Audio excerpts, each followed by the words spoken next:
산 니은 하게 되면 바로 본사 1에 나와 있는 금강산이고요. 동해 하게 되면 이제 본사 2번에 나올 이 동해입니다. 그랬을 때 여러분 옆에 보시면 여정의 변화가 나타납니다. 금강산에서 동해로. 그리고 이 동해가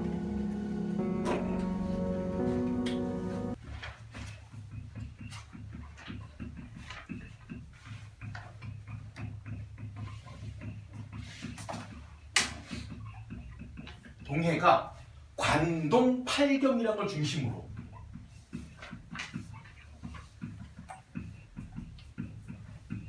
이게 본사 2번의 내용이에요. 이게 본사 1번의 내용이고, 자, 이렇게 진행될 때 제가 관동 팔경이 뭔지를요 거기다가 써놨어요. 조금 내려가면 오른쪽에 시선과 백구 사이에 관동 팔경에서 8가지를 제가 써놨죠. 청간정, 경포대, 삼일포, 축서루, 낙산사, 만향정, 총석정, 월송정. 거기에 지금 줄 하나 더 그으세요. 경포대에 줄 그으세요. 경포대. 자, 8개 중에 우리가 줄을 그은 5개가 이 본사 2번의 여정에 나옵니다. 아시겠죠? 그래서 관동팔경을 중심으로 본사 2가 진행된다는 것 기억하시고, 자, 그래서 어떻게 돼 있어요? 산에서 바다로 갑니다. 우리가 이런 거 뭐라고 하냐면 산, 바다 구조. 그러니까 내용 전개 방식이 산이라는 공간과 바다라는 공간을 2개를 제시하는 거야. 이런 구조의 작품이 청산별곡 있죠. 고려갈 청산별곡, 살얼이 살얼이랐다, 청산의 살얼이랐다, 산야기로 시작해가지고 그 다음에 이제 뒤에 가면 살얼이 살얼이랐다, 바롤 바다의 말입니다. 바다에 살자 하면서 이 산 바다 구조의 작품이 나와요. 그래서 여기도 마찬가지입니다. 산, 바다 구조. 더 찾아보면 있을 거예요. 산, 바다 구조 작품들이.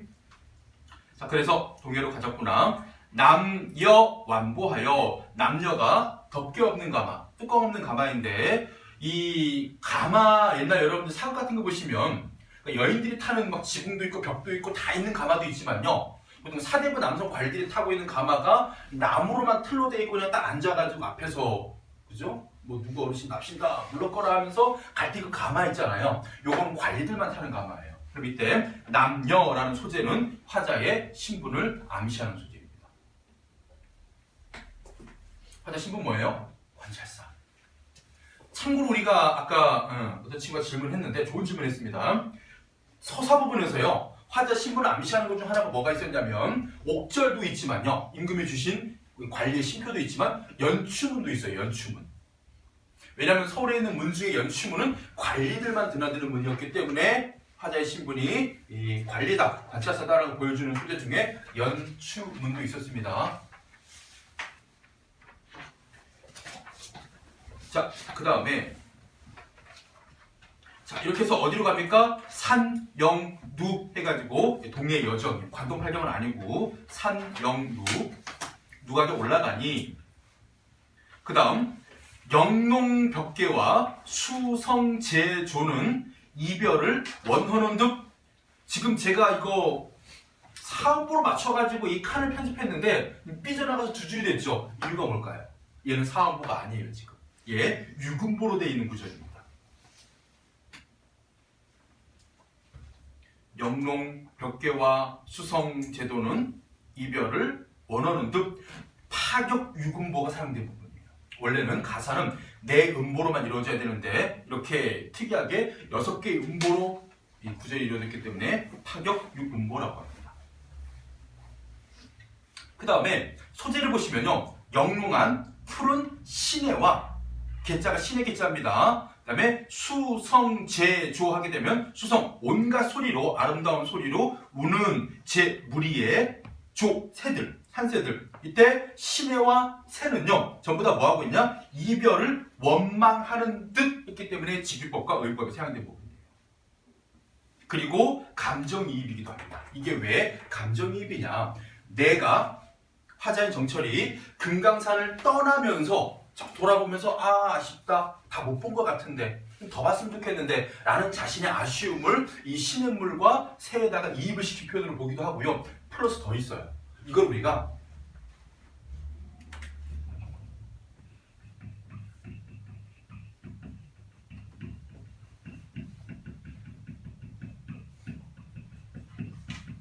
얘네들을 감정이입으로 보기도 하고 플러스 뭐가 있냐면 주객전도의 표현도 있습니다. 주객전도. 주객이 주인과 손님이라는 뜻이지 이게 뒤바뀌었다는 뜻이에요. 무슨 얘기냐면 원래 얘네들은 금강산의 자연들이야. 그리고 이런 금강산의 자연물을 떠나는 내가 지금 속상하고 원망스러워야 되잖아요. 슬퍼해야 되잖아요. 거꾸로 그 자연물들이 나를 떠나보내는 거 슬퍼하듯 슬퍼하는 주체를 서로 뒤집은 경우예요. 우리 이것을 주객전도라고 합니다. 이렇게 보기도 해요.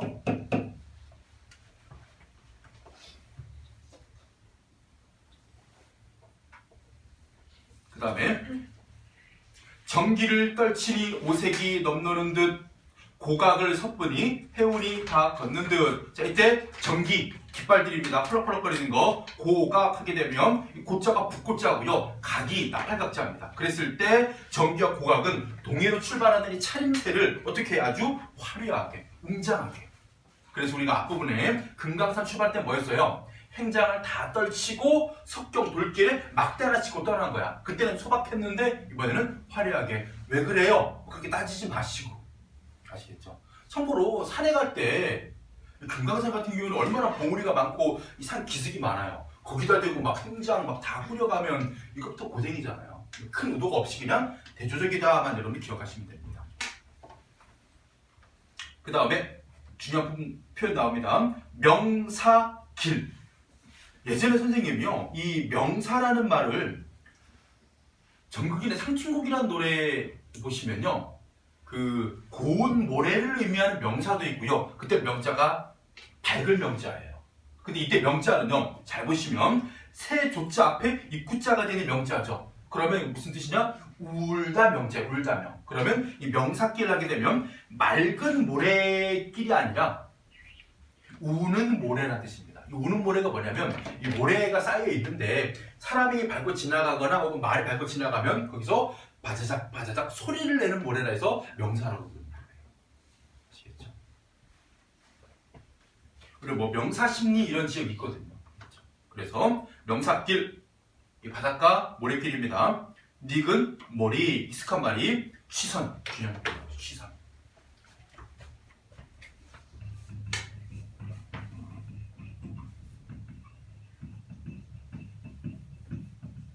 화자 자신을 술에 취한 신선에 빗댔습니다. 그러면 뭐예요? 도교적인 신선사상.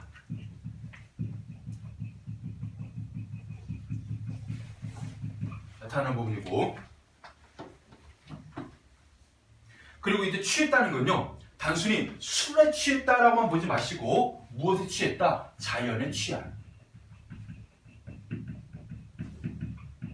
그래서 뭐가 되는 거예요? 자연에 취한 게 자연 친화잖아요. 그래서 자연 친화와 도교적 신선사상이 서로 일맥상통하는 거다. 앞에서 나왔어요. 금강대에서. 그치? 서호의 주인 이런 거예요. 취선을 빚기 싫어. 바다를 곁에 두고 해당화, 이 중요한 소리 아닙니다. 해당화 핀 꽃밭으로 들어가니, 그 다음 정말 중요한 부분. 백구야 너디 봐라 내버린 줄 어띠하는 이때 백구는요, 갈매기입니다.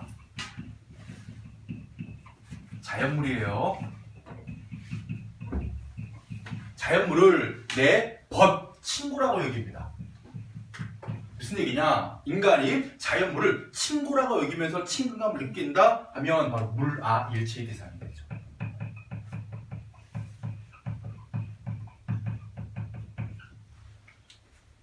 자, 물, 자연물.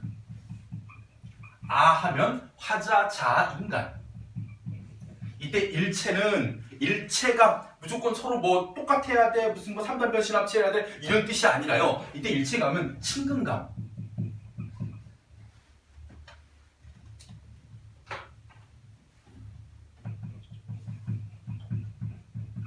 을 느끼거나 일체를요, 일체감 이렇게.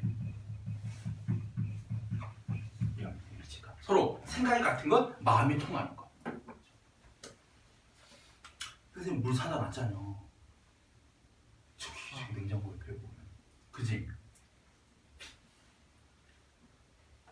다 드세요. 그 삼다수 갖다 놨으면 아까 같은 더 크게 쏟아질 뻔했구나. 뚜껑 열어놓고.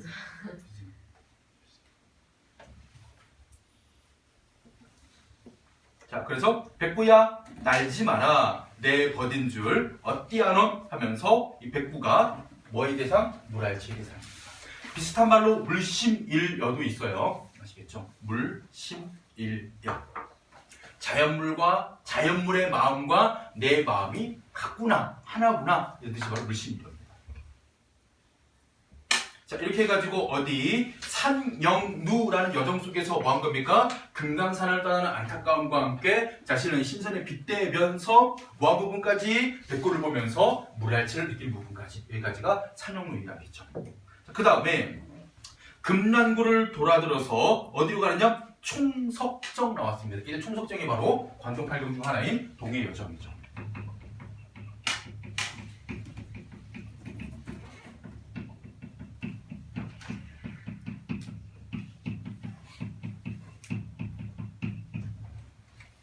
우리 옛날 어른들이 이거 진짜 좋아해요. 뭐 어디 가면 어디에 무슨 뭐 10가지 경치 무슨 십경 막 이런 거 있잖아요. 관동 지방이 8가지 관동팔경. 제주에도 그런 게 있어요. 들어봤나요? 영주 십경이라고 해가지고. 영주가 제주의 옛 지명을 일컫는 말이거든요. 탐나도 있지만 영주도 있어요. 거기에 10가지 아름다운 경치. 다 기억 안 나는데 그중 하나가 고수목마.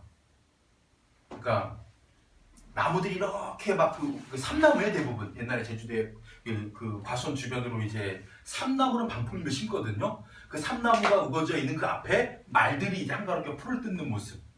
고수목마. 그 다음에 귤림추색.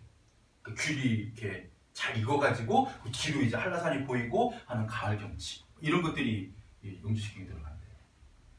저는 뭐 그닥 막 가문 막 이런 거 하진 않아요. 이거 매일 가서 그런가 봐요. 자, 그래서 총석정 관동팔경입니다. 에 올라가니 배공루 남은기둥 다만 내십 서 있구나. 자, 일단 제일 중요한 건 뭐냐면 이 기둥이에요. 기둥. 원래 이 기둥은요 사선봉이라고 해서 4명의 신선을 가리키는 봉우리다. 이가 사선봉인데 그럼 당연히 이 기둥이 4개겠죠. 그 기둥 4개를 보면서 뭐라고 생각한 거야? 배공루에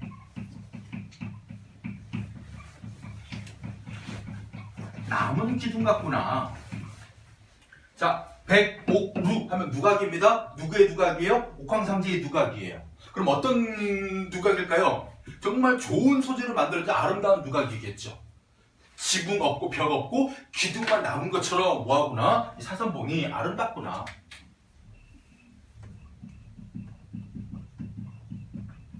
혹은 예술적으로 뛰어나구나 를 예찬하기 위해서 배공루 남은 기둥에다가 사선봉을 빗댄 거죠. 그래서 배공루 남은 기둥 다만 넷이 서 있구나. 그러면서 어느 정도로 그 기둥이 멋있었냐면 공수의 성령인가 귀보로 다듬은가 이 아름다움과 뛰어남을 드러내는 방법 더 있었죠. 바로 공수 귀부. 자, 공수는 전설의 석공. 돌을 정말 잘 다듬기로 유명했던 전설의 석공이 나타나가지고 다듬은 것처럼 아름다웠고 귀부 하면 귀신의 도끼예요. 로 다듬은 것처럼 아름답구나. 붙어요. 육면.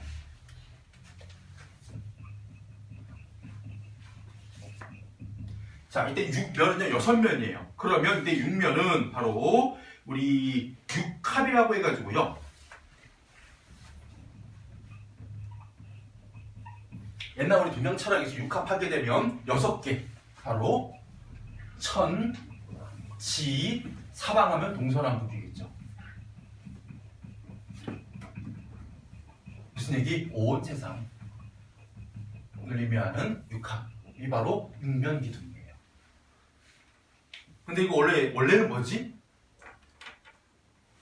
대구나 근태야. 원래 뭐지 이거? 육각기둥, 바다에 있는 육각기둥. 주상절리죠. 그런데 그것을 뭐야? 옛날 사람들은 과학적으로 접근한 게 아니지. 특히 정치로 문과 출신인데, 그지? 그러다 보니까 저 6면은 세상, 온 세상이 육합을 상징하는 걸 것이다 라고 생각하고 그렇게 판단했던 것이었죠. 무엇을 본떴던가 하고 나서 어디에 우리 지금 총속적인 여정 뭘 보고 사선봉을 보고 뭐 어떤 모습? 아름다운 모습에 감탄하고 넘어갑니다.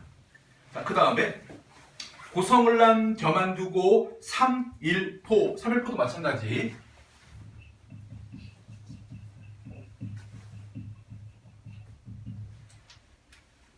자, 삼일포를 찾아가니 동해 여정입니다. 단서는 완연하되 화셔는 어디가니 하면서 이 삼일포가요 지금 여정이면서 관동 팔경이면서 바로 사선이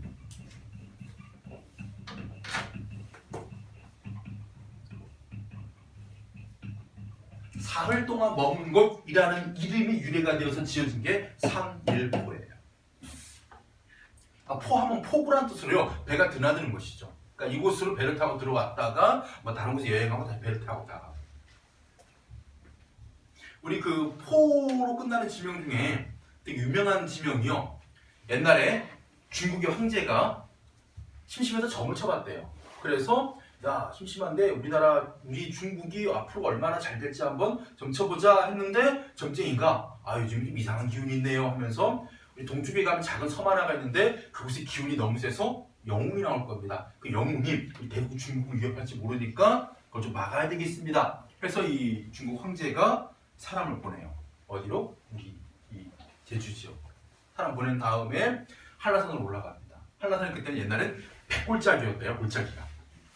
그러니까 백이라는 게 우리 완성수거든요. 백골짜기여서 옛날 맹수도 살았대요. 사자, 호랑이, 코끼리 막 살았었는데 그 사람이요. 뭐 이름이 고종단이래요. 이 사람이 그 동물들에게 이제 거짓 소문을 퍼뜨린 거예요. 동물의 왕을 뽑는다.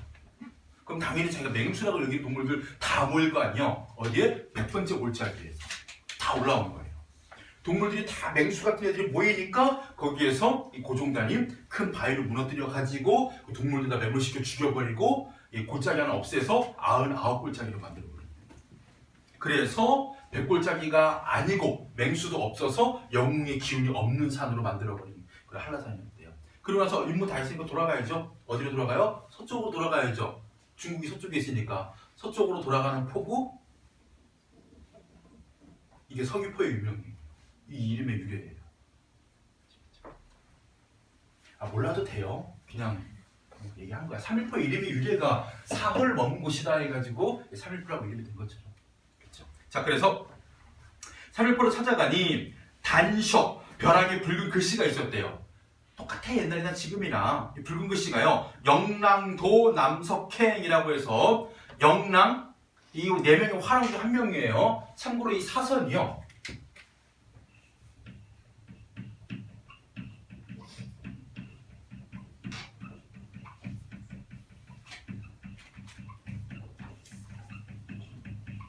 영랑, 남랑, 술랑, 안상 4명이 바로 신라의 화랑들이었대요. 그 중에 여기 지금 영랑도라고 되는 걸로 봐가지고 이 영랑이 제일 우두머리였겠죠. 그래서 도자가 무리도자입니다. 그래서 영랑도, 영랑의 무리가 남석행, 남쪽으로 간다. 그러니까 우리가 여기 놀다가 이런 뜻이죠.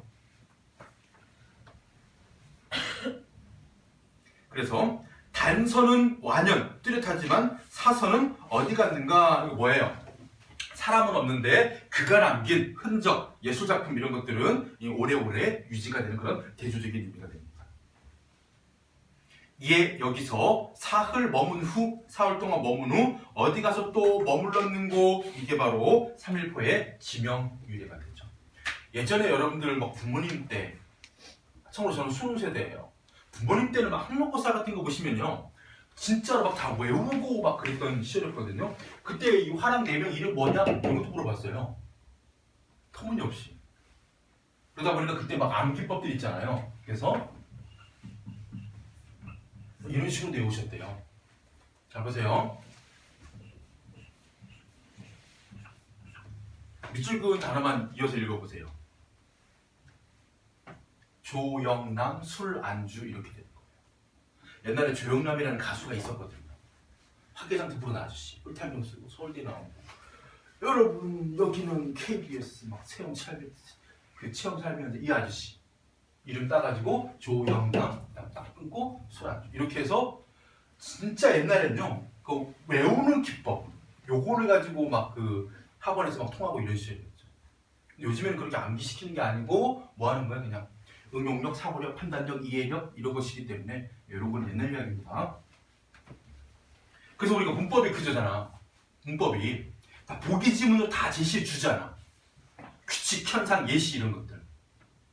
문법은 외우는 게 아니야라는 걸 알려주는 거죠. 그렇죠? 자, 계속 보겠습니다. 선유담, 명랑호, 거기나 가 있는가 하면서 선유담 하게 되면 신선이 놀던 연못이라는 뜻이고요.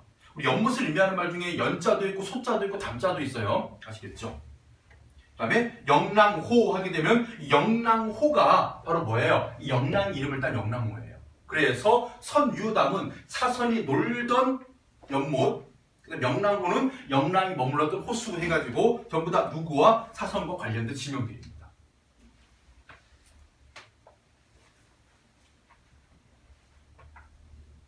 청간정이나 만경대 몇 군데에서 앉아서 놀았던가? 참고로 청간정은요 간 곳이 아니에요. 화자가 간 곳이 아니라 누가 여기 있는 사선이 잠깐 지나갔을 것이다, 머물렀을 것이다 라고 추측하는 장소일 뿐입니다. 근데 관동팔경이에요. 위에 올라가 보시면 아까 관동팔경 중에 첫 번째가 청간정이었죠. 그러니까 화자는 안 가고 누구는 사선은 갔을 것이다라고 예상되는 지역입니다. 몇 곳에 앉았던가? 자, 이렇게 해서 일단 어디까지 우리 요 3일포까지 끝내놓고요. 잠깐 시간이 흘러가요. 이화는 벌써 지고 적동새 슬피울지 하게 되면 이 이화가 배꽃이 떨어지고 적동새가 울어요. 그러면 두 가지입니다. 첫 번째, 이화가 배꽃이 떨어졌다는 것으로 늦봄의 계절적 배경. 또 하나가 적동새, 소쩍새가 슬피 우는 소리가 바로 쓸쓸한 분위기를 조성하죠. 그래서 늦봄의 계절적 배경과 쓸쓸한 분위기를 조성합니다. 이때 적동새, 슬피 울제, 감정이입 이런 거 낚이면 안 됩니다. 얘는요 분위기만 조성하는 것이지 화자의 감정이입 들어가진 않아요.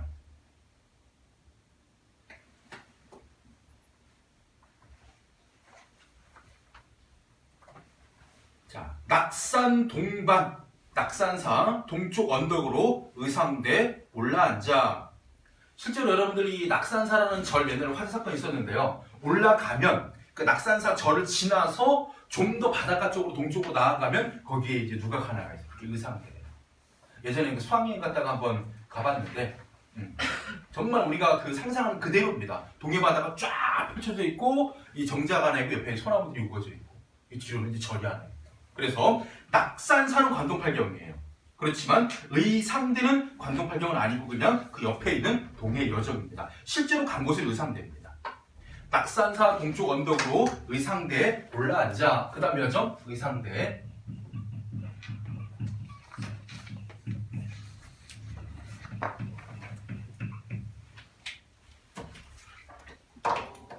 자, 이제부터 여러분들 시험에 잘 나오는 부분입니다. 우리가 지금까지 봤던 데서 시험에 잘 나오는 부분 일단 어디에서 산영루에서 요 부분 감정 문화예술 느낀 부분 있잖아요. 요거 3일포 잘 안 나와요. 어디부터냐? 바로 의상대 여정. 여기서 뭘 보느냐? 바로 일출. 해가 뜨는 것을 보는 요 부분에서 출제가 잘 되기 때문에 좀 더 집중해서 정리하겠습니다.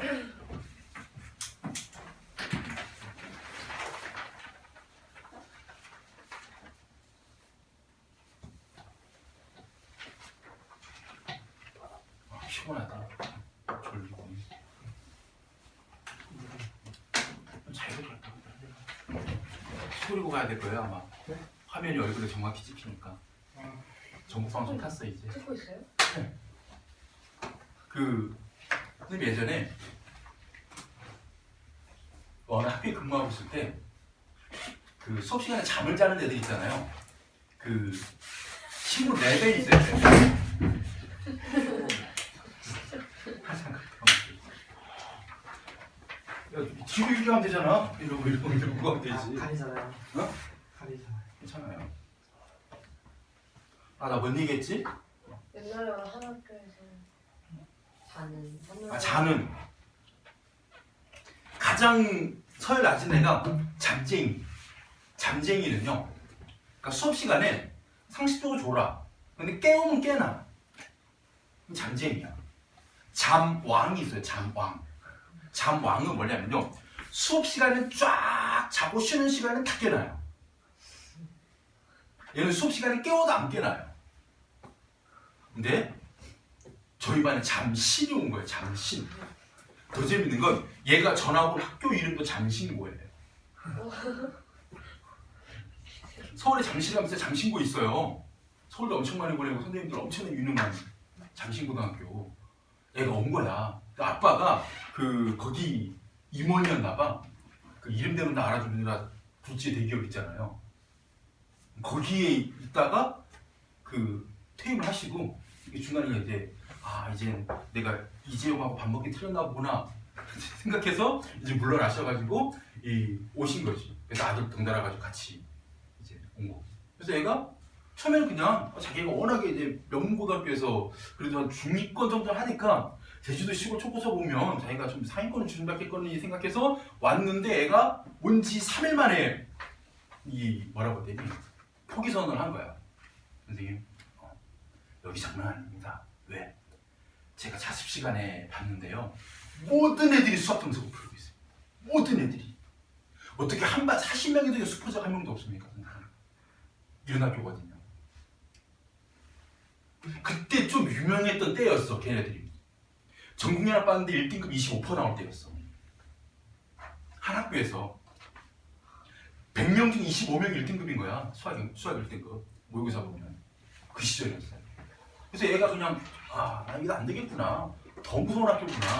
생각해가지고 그다음부터 자기 시작하는데 얘가 아침에 딱 오긴 와 학교를. 자고 언제 깨나냐면 어두워지면 깨나. 그러니까 거의 10시간을 푹 숙면을 취하는 거죠. 심지어 청소 시간도 예자리만 가만히 있고 다른 책상 좀 옮겨가는 거예요. 그리고 닦고 다시 옮겨놓고 안 깨나요. 내가 건드려. 선생님들은 포기한 거예요. 그래서 걔 이름에 붙였죠. 잠신 누군. 근데 지금 잘 지내고 있어요. 근데 참고로 제가 담임했던 애들 중에 몇 안 되는 자퇴생 중 한 명이에요. 결국 이제 고1 때 자퇴했어요. 그래서 그만하겠습니다. 그래 두산 학과라고? 아니요, 학업을 그만하겠습니다. 아닌 것 같아요. 이게 제 길이. 그래? 뭐 할 생각인데? 네가 대안이 있으면 내가 놔줄게. 해서 구체적으로 얘기하더라고. 자기 이런 꿈이 있고 이걸 위해서 이렇게 생각해왔고 준비해왔고 이런 계획이고 성공할 자신이 있습니다. 그래서 그만뒀고 그 분야에 가서 잘하고 있어요. 지금 뭐 하고 있냐면요, 바리스타 하고 있어요. 커피 전문가예요. 그래서 여러분도 공부하다가 이게 내 길이 아닌가 보다 싶으면요, 빨리 바꾸셔도 돼요. 요즘 세상에 꼭 이제 꼭 그럴 필요는 없잖아요. 근데 후회는 남아. 엄청 큰 후회 남아요. 학업을 다 마치지 못해가지고. 옛날에 유명한 홍콩 중에 성룡 씨가요 이런 말 했대요. 참고로 성룡 그분이 까막눈이었대요. 문맹. 학교를 못 다녀가지고 너무 집이 가난해서 어릴 때도 영화판에 막 보조 소품 이런 걸로 막 뛰어다니다가 나중에는 이제 눈에 들어가지고 배우가 되고 나중에 영화사도 차리고 했는데 엄청난 부자가 됐어. 그런 다음에 막 개인 교수도 불러가지고 막 공부도 하고 했는데도 안 된다는 거야, 공부가. 그러면서 이 얘기를 했대요. 공부엔 때가 있는 거였습니다. 공부를 해야 될 때. 그러니까 우리는 지금 뭐냐면 공부를 해야 될 때야 그냥. 아이고 기승전 공부야. 이런 말 하고 싶지 않은데. 자, 됐습니다. 정신 돌아왔지? 일출을 보리라. 이때 일출. 해가 뜨는 거죠. 이때 해. 날짜 썼습니다. 이게 중의적인 의미로요. 실제 뜨는 아침 해일 수도 있고요. 두 번째 의미가 중요하죠. 바로 임금을 의미하는 해입니다. 정말 많이 나와. 이 해가 임금을 상징하는 경우가 특히 이 정철의 작품 같은 경우에 해 말고 또 뭐 있어? 임금을 상징하는 소재. 달. 그치? 그러니까 낮에 유일하게 밝은 존재, 밤에 유일하게 밝은 존재, 달. 자, 그래서 일출을 보리라 밤중에 일어나니 상운, 상서로운 구름이 피어나는 듯 지피다가요. 불을 지피다 할 때 이거 피어나답니다. 지피는 듯 육룡이 떠받치는 듯 했을 때 뭐 상운이야 그렇다 치고요. 육룡은요 바로 충신을 상징하고요. 그 충신 중에 누가 있냐? 정철이 있죠. 그래서 이 해를 뭐가 여기 있는 상서로운 구름들이 해를 받치는 것처럼 충신들이 임금을 부피하는 모습을 비교한 표현입니다. 그래서 해가 막 떠오르는 모습을 묘사한 것이고 직유법과 대꾸법이 나오고 직유법은 그 집회에 놓은 동, 밭에 놓은 동 할 때 동이 뭐하는 듯이기 때문에 직유법이고 앞구조가 뒷구조 대칭되죠. 대꾸법이에요. 그리고 해가 막 솟아오르는 모습이야. 그 다음 줄이 뭐냐면 해가 수평선을 떠난 모습이야. 또 그 다음 모습이 뭐냐? 완전히 떠오른 모습이에요. 그러면 시상대계 방식이 시간의 흐름에 따라서 그렇죠. 수평선 위로 솟는 모습부터 시작한 게 시간적 구성이에요. 시간의 흐름에 따라 내용이 전개되고 있다.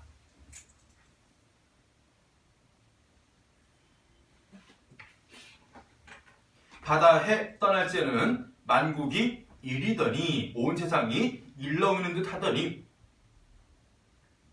천중 하늘 가운데 치더니 호발 가는 털도 해리로다 헤아릴만 하구나 셀 수 있을 만큼 밝구나. 이때 호발을 해리로다가 뭘 의미한다고? 임금의 충명과 예지를 의미하죠.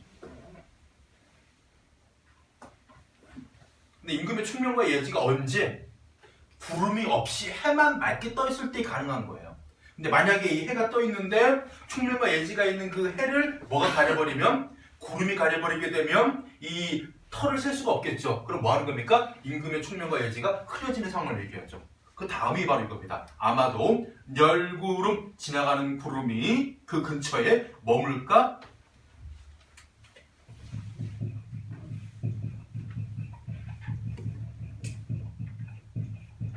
두렵다. 여러분들 이 무엇? 리얼시에라 라는 표현이 고전시에서 정말 잘 나옵니다. 가시리에 보면요. 가시리고 버리고 가시리 있고 난로는 어디 살라고 버리고 가시리 있고 그다음 뭐예요?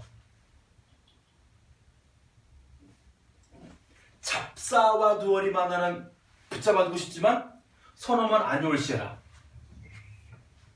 선하면 아니오 그 다음 리얼시에라가 나와있죠. 뭐라 어떻게 해석하느냐? 뭐뭐 할까? 두렵다라고 해석하시면 돼요.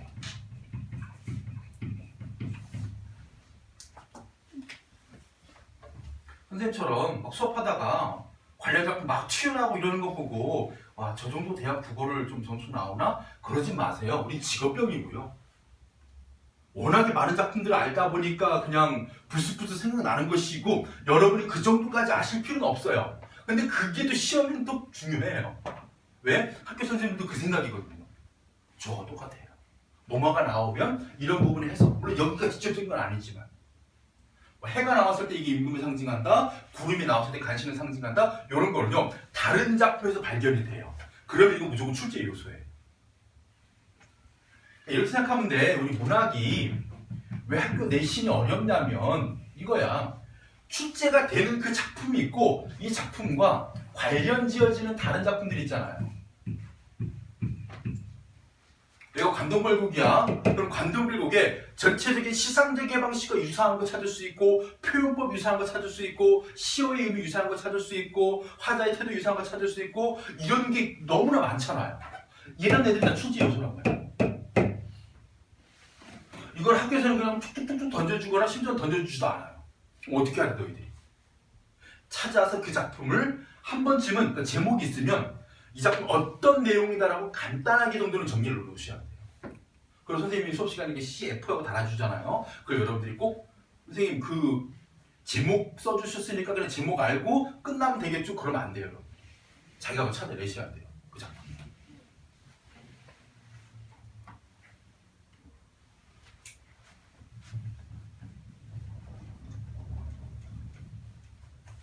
자, 그래서 리을시라 설명했고요. 열구름 중요합니다. 바로 간신배를 상징하는 표현으로 열구름.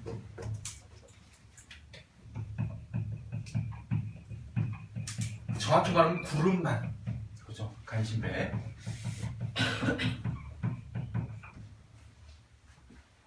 그래서 관련 깊은 작품이 다른 정철의 삼위인국. 삼위인국 어디냐면요, 봄이에요. 봄에 님이 옷을 만들어 여름이구나, 미안해. 여름에 님이 옷을 만든 다음에 님에게 보내려고 뭐 아무에게나 님의 소식을 알려고 산에 올라갔는데 뭐 한 거야? 그지? 구름이 가로막고 있는 거예요. 그리고 송민국에도 있죠. 송민국에도 마찬가지.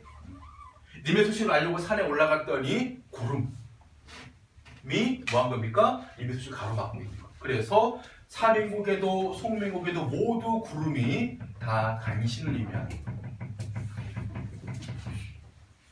여기서 등장한다는 것 정리해 주셔야 됩니다. 그리고 이 부분 일출부터 열구름 근처에 머물시라까지 이게 200의 청구 정책의 200시는 되게 좋아했나 봐요. 자꾸 인용됩니다. 시 중에 등, 금, 름, 봉황대. 등자가 어르등자예요. 금, 름, 봉황대에 올라서 뭘 봤냐? 일출의 장관을 본 거예요. 그 구절을 인용한 겁니다.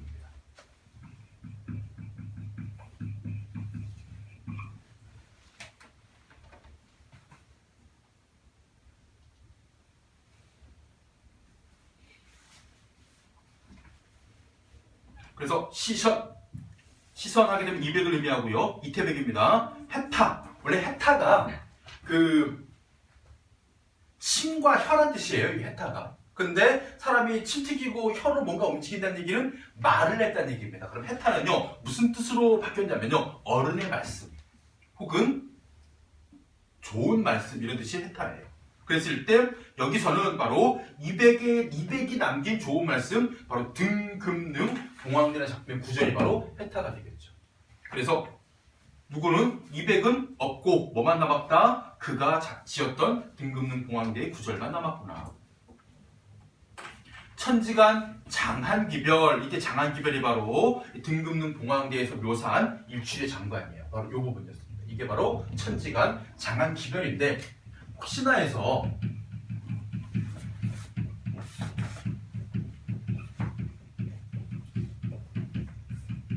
자, 장한기별은 그냥 이 등급능 봉황대의 구절이고요.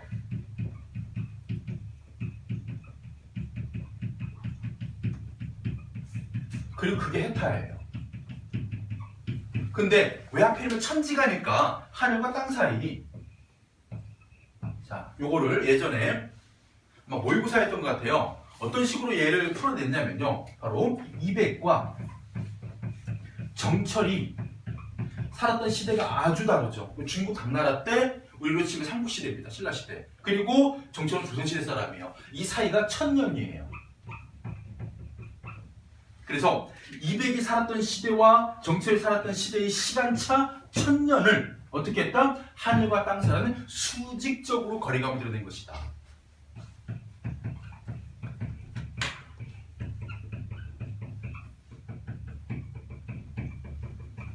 어떻게 한 것이다? 1000년이라는 시간 차이를 하늘과 땅 사이라는 수직적 거리 차이로.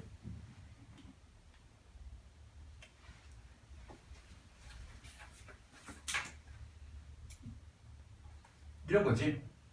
하늘과 땅만큼 먼 옛날 이렇게 생각하면 돼요. 그게 지금까지 남아있으니까 1000년이 지나도.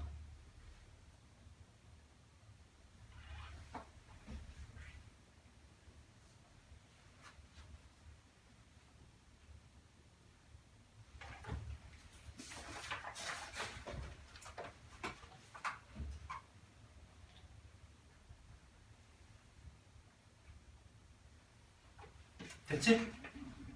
다음 사양 현산. 사양하게 되면요, 우리 해가 질 무렵, 저녁 무렵 현산하게 되면, 현산이라는 지명입니다. 여정은 아니에요. 툭툭 철쭉꽃을 잇따라 밟아 우계지륜.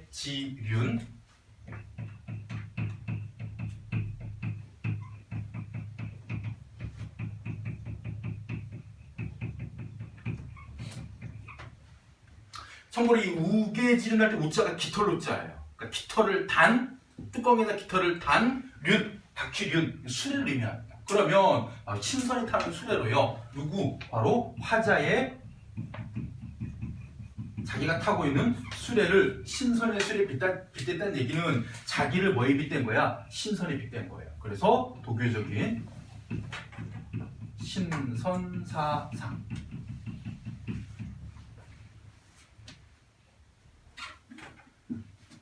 자, 정리해보자. 도교적 신선사상에 나타나는 소재. 첫 번째가 선항. 금강산 금강대에서. 그리고 거기에서 뭐야? 서호의 주인. 자기를 인포에다 빗댄 거. 그러다가 동해로 넘어와가지고 명사길 리금머리 누구를 실었어? 취선. 술에 취한 신선. 자기를 마찬가지 신선에 빗댄 도교적 신선사상. 그리고 뭐가 나온 거예요? 여기. 물론 여기는 사선들이 나오긴 하지만요, 얘들은 좀 이따가 좀 구체적으로 나오기도 합니다. 일단 여기 신선의 수를 의미하는 우계지륜이 화자 자신을 신선에 빗댄 도교적 신선사상이 나옵니다. 그냥 술에 탔겠지. 그냥 소가 끌면서 그냥 바퀴 대굴대굴 굴러가면서. 근데 우계지륜 타고 가니 좋구나. 우리도 그러잖아요. 어른들 자동차 타고 가면서 자기 차인데 뭐라고 얘기해요? 내 애마. 내가 사랑을, 옛날에 왜냐면 다 말을 아끼면서 말 타고 다녔잖아요, 옛날 사람들. 이런 것들이 하나 대표적인 표현인 거죠.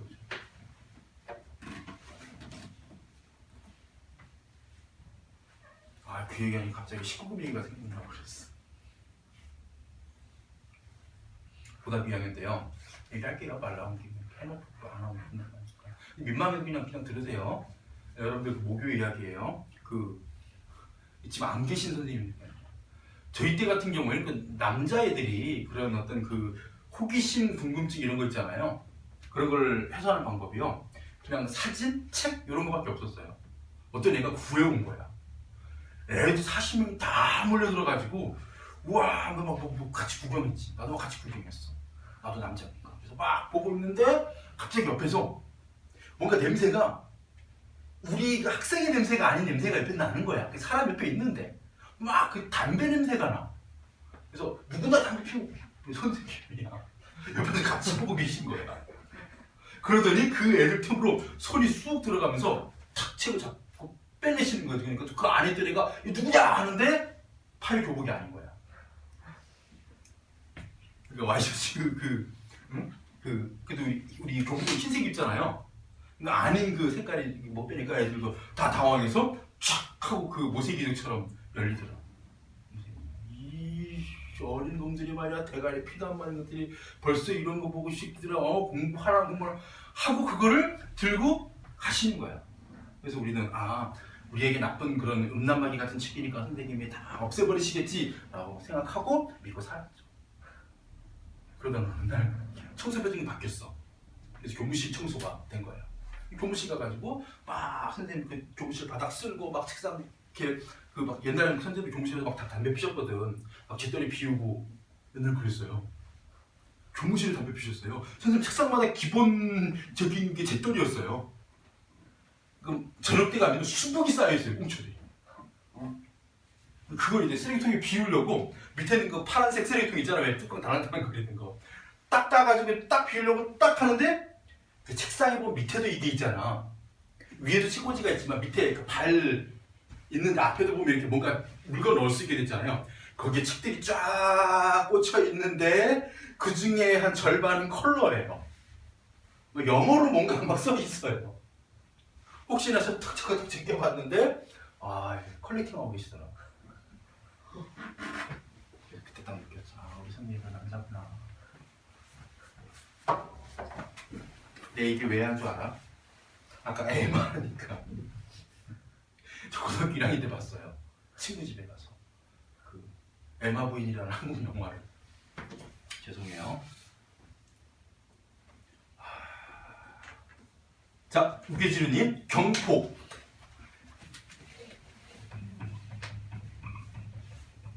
자, 근데 경포하면요, 경포대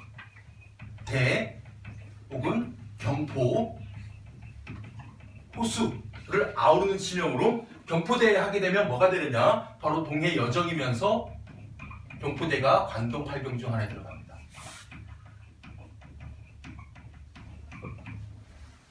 그러니까 경포대에 올라가야 경포 호수를 볼 수 있는 거예요.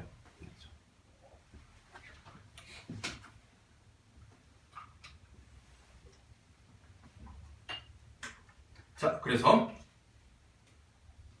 심리 빙환을 다리고 고쳐다려 원관념이 뭐냐? 바로 드넓고도 잔잔한 경포 호수가요, 너무 잔잔한 나머지 심리 4km 거리입니다. 이것을 마치 얼음이 꽁꽁 얼어서 그대로 평평히 깔린 듯 물의 흐름이 없고, 이걸 다시 뭐한 것 같아? 다리고 고쳐다려. 그러니까 이런 비단을 다시 평평하게 다려 놓은 것처럼 전부 다 뭐한 모습이냐? 경포호수의 잔잔한 모습이에요.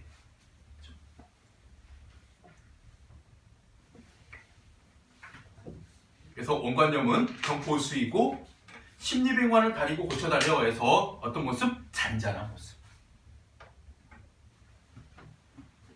장송, 늙은 소나무, 큰 소나무, 울흔, 우거진 속에 실커장, 실컷 펼쳐져 있구나. 물결도 자도잘시야 모래를 해리로다. 모래알을 셀 수 있을 정도로 경포수가 맑고 잔잔함을 강조한 부분이죠. 고주 해람하여 한 척의 배를 띄운 후 호수를 건너 정자에 올라가니 강문교 넘은 곁에 너머에 대양 동이가 보이는구나. 그러면서 종용, 원래 옛날에 조용이 종용이었습니다. 조용하구나 이 기상이요. 활론 아득하고 넓구나 저 동해의 경계요. 이도곤 할 때 이는 경포입니다. 경포, 도곤 뭐뭐 보다란 의미의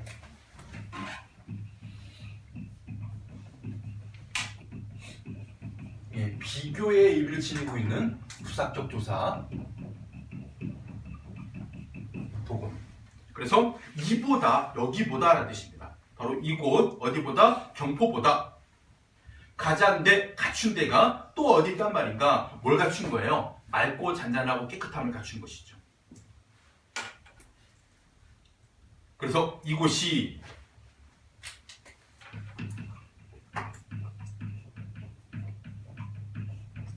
홍장부사, 원래 홍장부사는요, 이 경포지방의 기생 홍장의 아름다운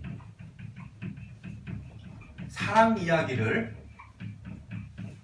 홍장고사라고 하는데, 중요한 건 뭐냐면 홍장고사를 헌사타 허리로다, 야단스럽다고 할 정도다 라는 의미가 뭐냐? 바로 첫 번째, 바로 홍장고사 같은 잔잔한 이야기가